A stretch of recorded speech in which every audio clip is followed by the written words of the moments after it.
beautiful day in the Calumet region. It is 45 degrees, and Dr. Mary Tilak is here. How you doing, doctor? Good. How are you? Did you just work out, or you're on your way? On my way. Really? Yes. Do you have a personal trainer? Yes, I do. Really? Yes. What kind of stuff do you do? Well, Do you do weights? oh, absolutely, yes. And do you do like lunges? A lot. Oh, lunges are the worst. That's the best for you. But it's the hardest thing to do.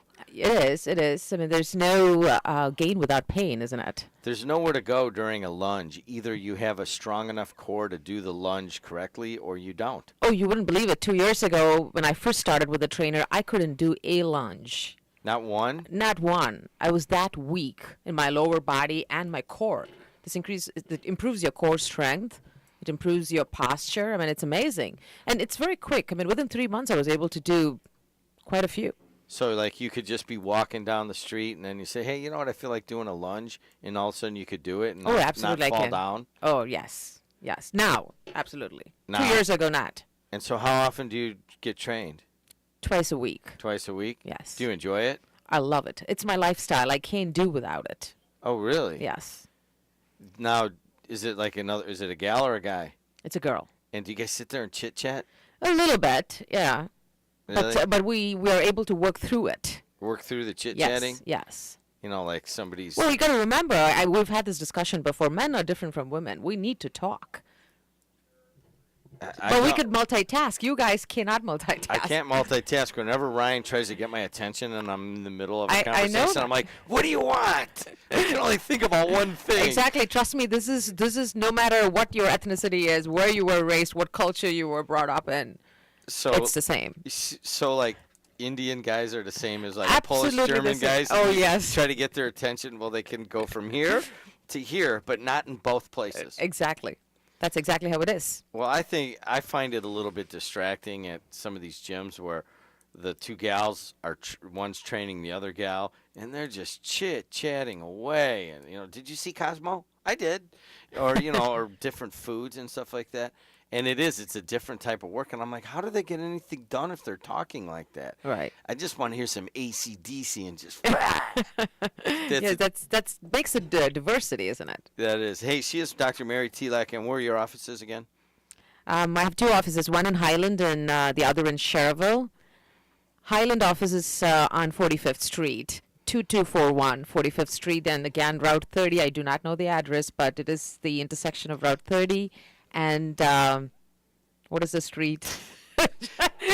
You want to know something? A good manager and a good doctor delegates everything. And if you ever go into her office, there's a lot of delegating going on. You obviously haven't written anything to yourself or even opened a piece of mail. Probably. No, I have no clue. And the problem with my Route 30 office is we say it is in Cherville.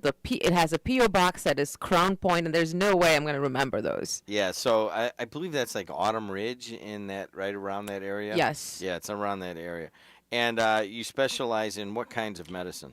I'm an internist. I'm board certified in internal medicine, but I'm also a diplomat of the American Board of Clinical Lipidology and Medical Bariatrics. All that we do is specialize in the treatment of obesity and related medical problems such as diabetes and cardiovascular diseases. Can we start out with something a little different than we normally do? Absolutely, anything. It's up to you. It's your show. Normally, we talk about some of the issues of eating and health and so forth that are and we'll get to that. Mm-hmm. But I just want to know what you think about like all this healthcare reform and all of the controversy and tumult that's come through in the last couple of months. I know it's going to go on for a period of time. Change is always difficult. And how we approach change will determine how well we do in this process. The one thing that I would like to share with our listeners is that the change has to happen, and it's here to stay. It's already happening, as you can see. So my advice and my hope is that we could join together as a team, hold hands, and make this work for our country. It's such an emotional issue right now because there's so much confusion, there's so much political division, And there's so many people that are just going to emergency rooms as a regular doctor. I mean, you have all of these different swirls. What you're talking about, the change has to happen. I just wrote that down. That's kind of interesting that you had to say, but for us to get past this, it seems like there's a massive amount of obstacles. Yes. So I said the change has to happen. So why? Let's start analyzing it in a different way. So why do we think that change has to happen? Number one, that the healthcare cost is prohibitory. We cannot sustain quality healthcare at this cost. So that needs to change. Number two, 80% of our healthcare cost is driven by 20% of our population. I didn't know that. Yes. And the more important diseases, that means the more cost prohibitory diseases, are cardiovascular diseases and cancers. And 40 to 50% of these diseases are lifestyle diseases. That means these are modifiable by our lifestyle.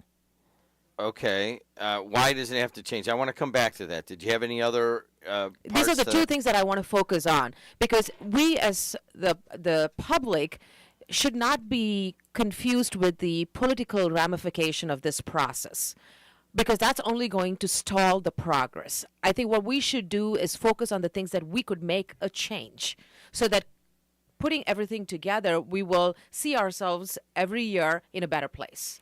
If we get stuck in the political ramifications and the confusions, we're going to be lost. We cannot make the right changes. If you want to talk to Dr. 219-845-1100, don't do what you guys normally do, which is wait till 5 till 9. If you want to talk to her, you got any comments, you got any questions, do it now at 219-845-1100.